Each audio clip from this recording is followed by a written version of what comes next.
is faithful. He's faithful because he will not allow you to be tempted beyond what you are able, or tempted with a temptation. Because any temptation that you are tempted with, God will also create a way of escape so that you are able to bear that temptation. What a promise. What a promise on that verse. You know, this promise puts you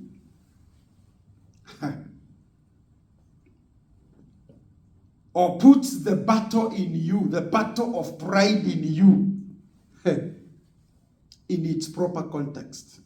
And you know, we become proud without knowing. It is so easy to become proud. You know, as you behave, as you speak. I know one guy who is the spiritual father of the Pentecostal church in Kenya. He passed away a few years ago. But he was so proud. He was proud on the pulpit. He was proud in the field. He was proud everywhere as he talks, as he walks. Watch him walking in the street. There is pride in him. Let him stand in a crusade. He is so proud. Let him stand on the pulpit. He is so proud. And one time the church wanted to honor him on the 25th anniversary of the church.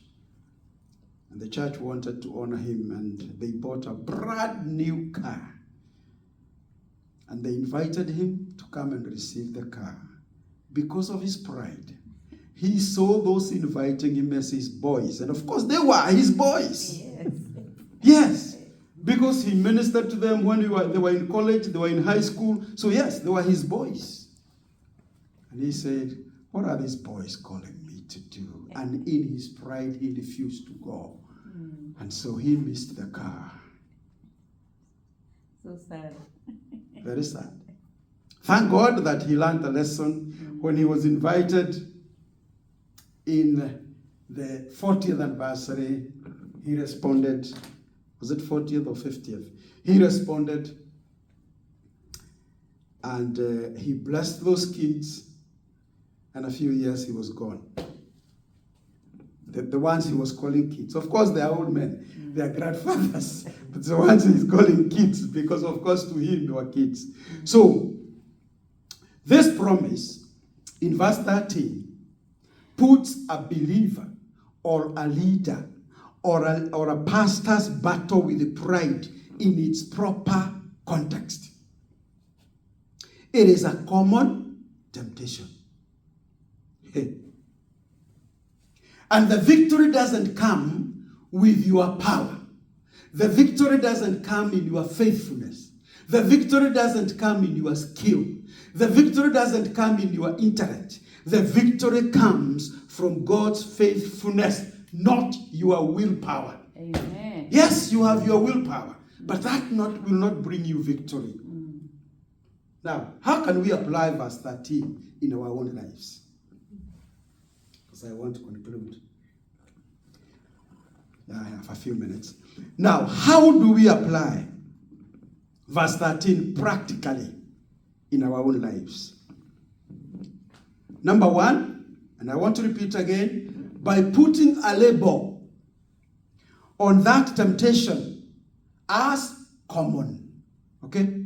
Put a label on that temptation and tell that temptation when it comes, I know you are common temptation. You are a common sin. Others have seen it, have witnessed it. When we recognize temptation to pride as common to man, we uncover it. Okay? We leave it naked. We uncover that pride.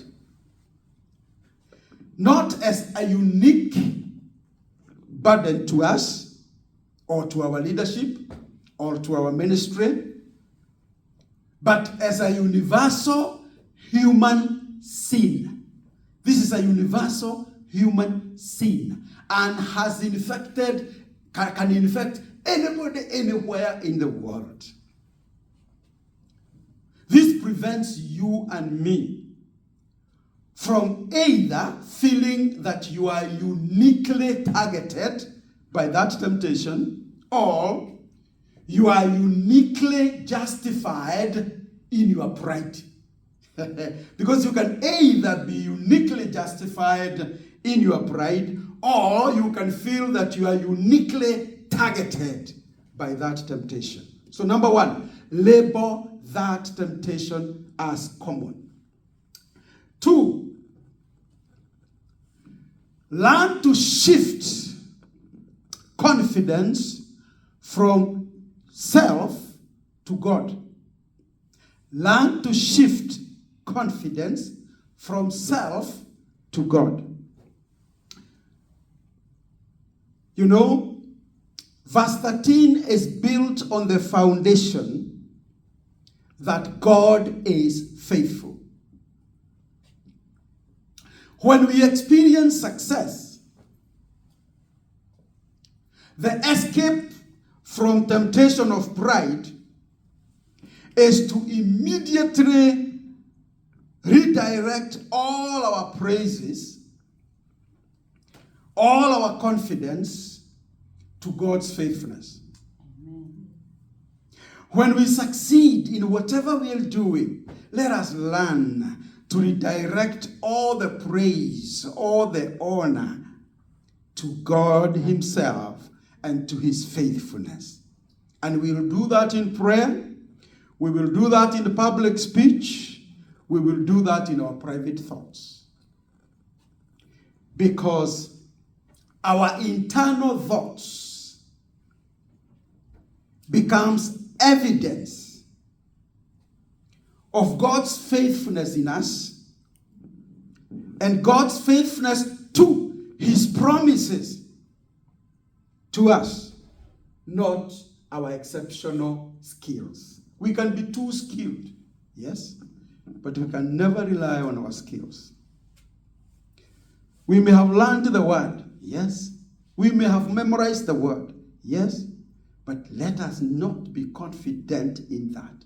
Let's be confident in the faithfulness of God. Number 3, we must actively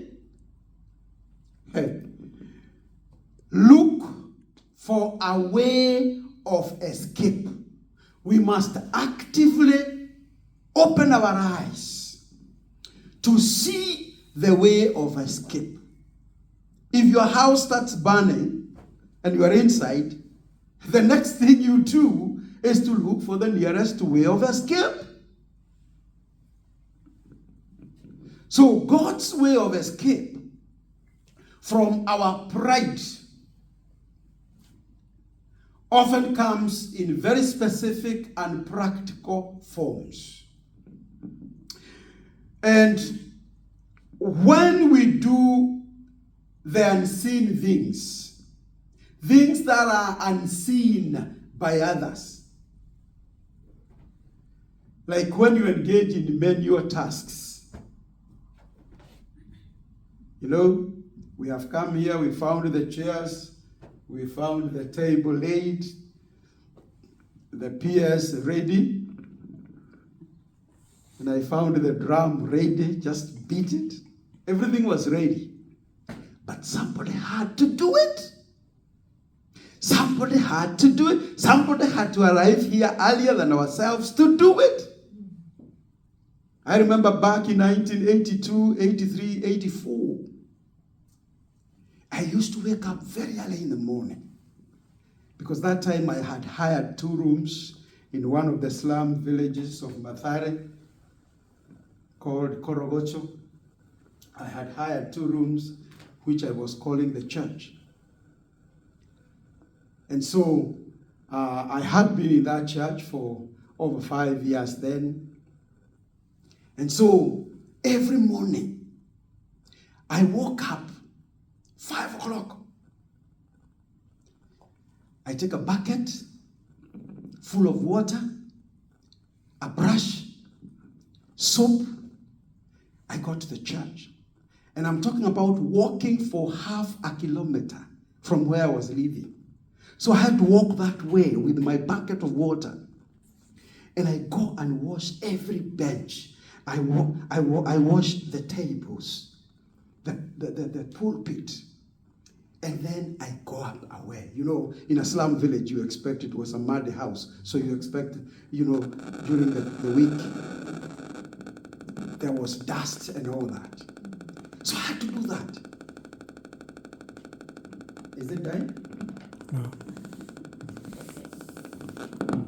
I hope it's not dying. People don't want